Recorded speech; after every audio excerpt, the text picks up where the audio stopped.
আমন্ত্রণ দেশ বাংলায়, সঙ্গে আছি আমি দেলোয়ার হোসেন। শুরুতেই সংবাদ শিরোনাম। অযত্ন আর অবহেলায় রাজশাহীর গোয়ালকান্দি জমিদার বাড়ি এখন ধ্বংসের পথে, সংস্কারের দাবি ভ্রমণ পিপাসুদের। এবং চাঁদপুরে মেঘনা নদীতে অবৈধভাবে বালু উত্তোলনের সময় ২৮ জন আটক, ড্রেজার, বাল্কহেড এবং স্পিডবোট সহ বিভিন্ন সরঞ্জাম জব্দ।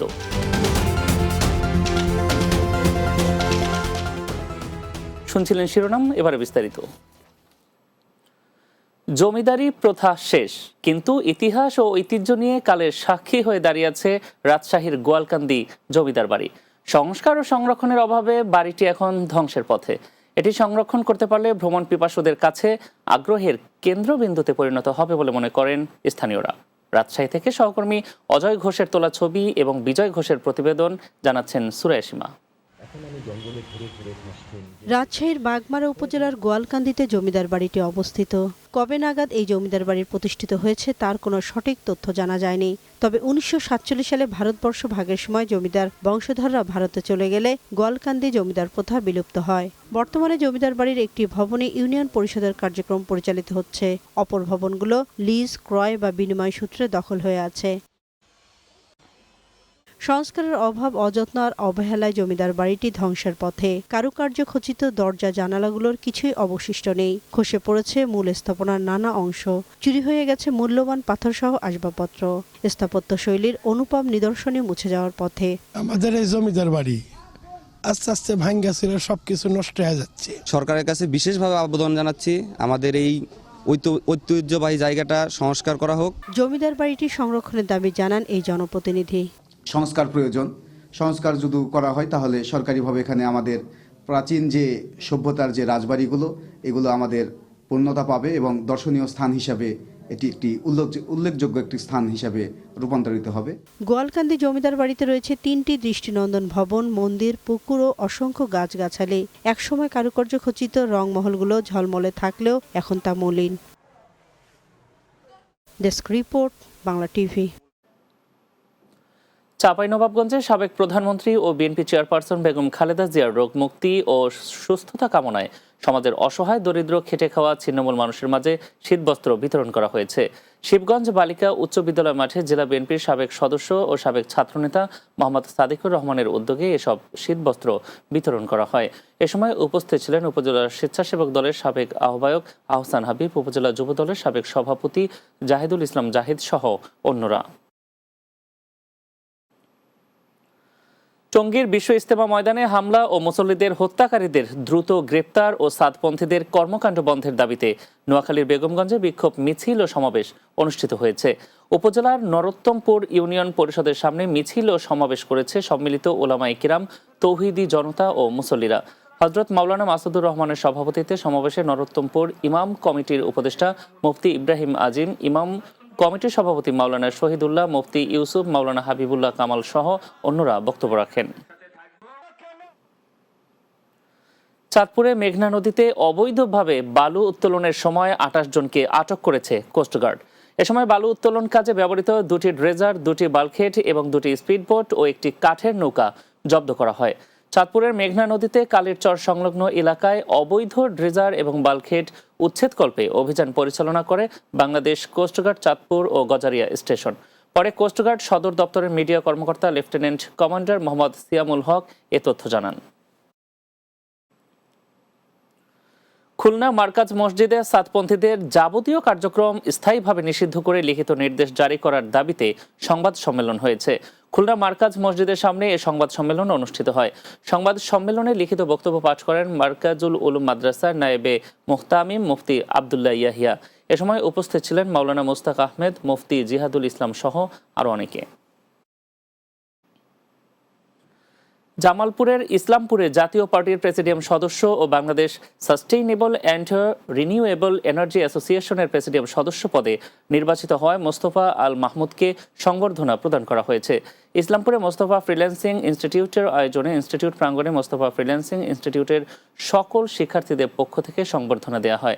সভায় বক্তব্য রাখেন মোস্তফা আল মাহমুদ, মোস্তফা ফ্রিল্যান্সিং ইনস্টিটিউটের পরিচালক ইঞ্জিনিয়ার আলমগীর কবির, বিশিষ্ট ব্যবসায়ী মাহমুদুল্লাহ সহ আরও অনেকে।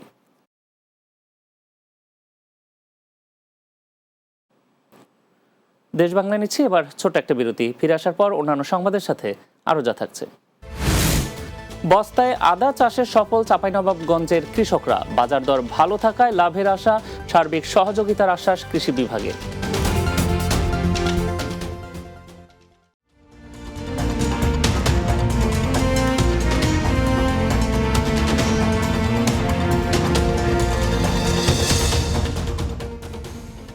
বিরতির পর আর একবার স্বাগত দেশ বাংলায়।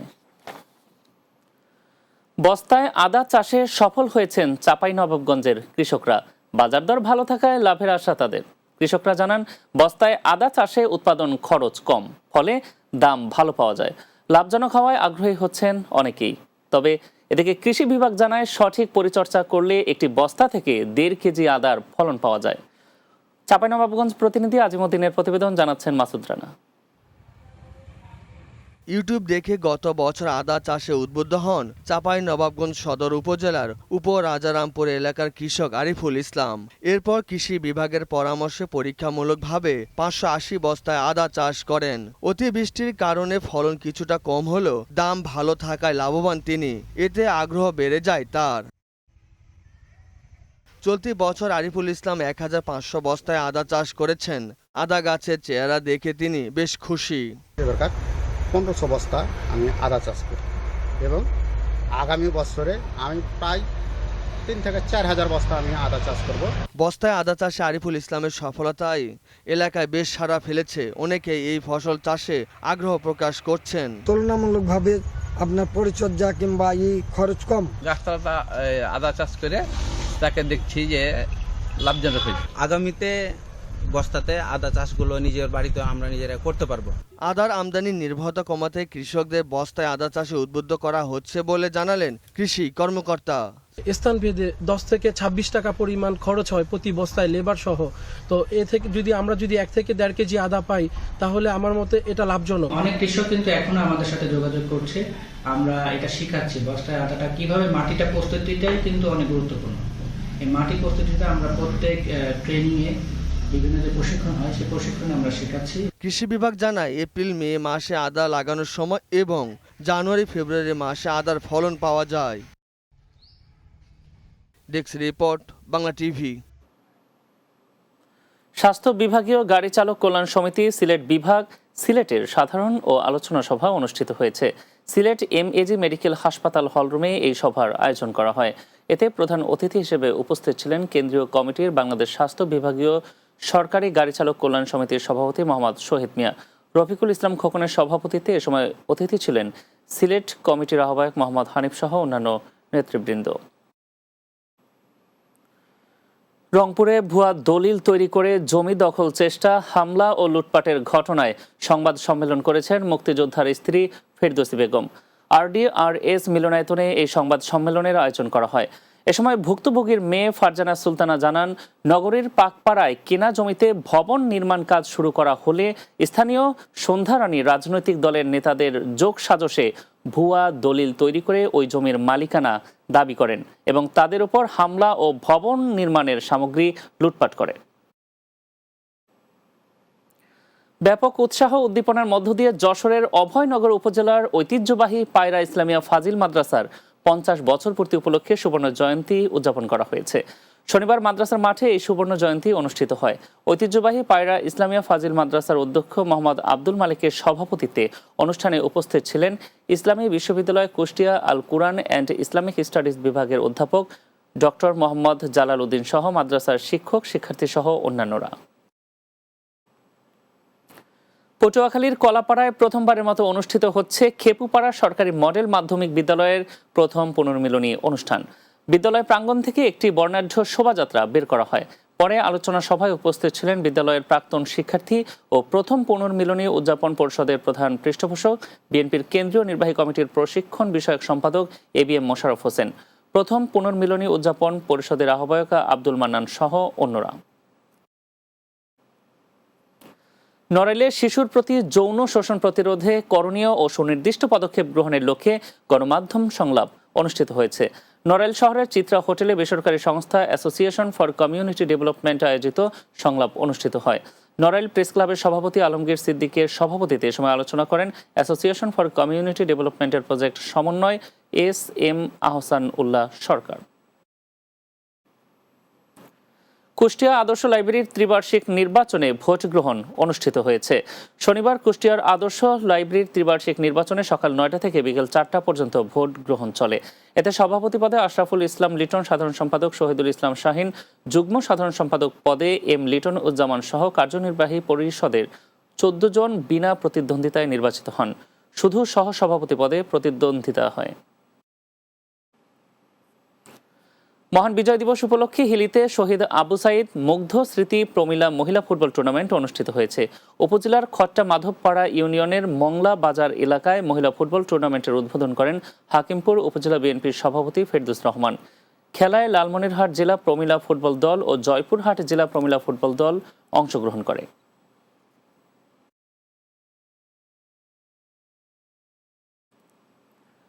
শেষ করব দেশ বাংলা, তার আগে সংবাদ শিরোনামগুলো জানিয়ে দিচ্ছি আরও একবার। অযত্ন আর অবহেলায় রাজশাহীর গোয়ালকান্দি জমিদার বাড়ি এখন ধ্বংসের পথে, সংস্কারের দাবি ভ্রমণ পিপাসুদের।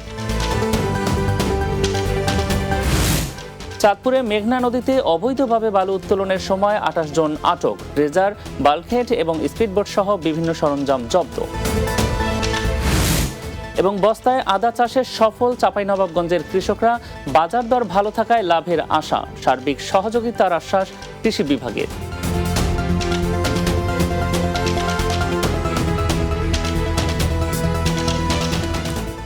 এই ছিল দেশ বাংলায়। আমাদের পরবর্তী সংবাদ বিকাল 4টা 30 মিনিটে দিনের বাংলা দেখার আমন্ত্রণ রইল।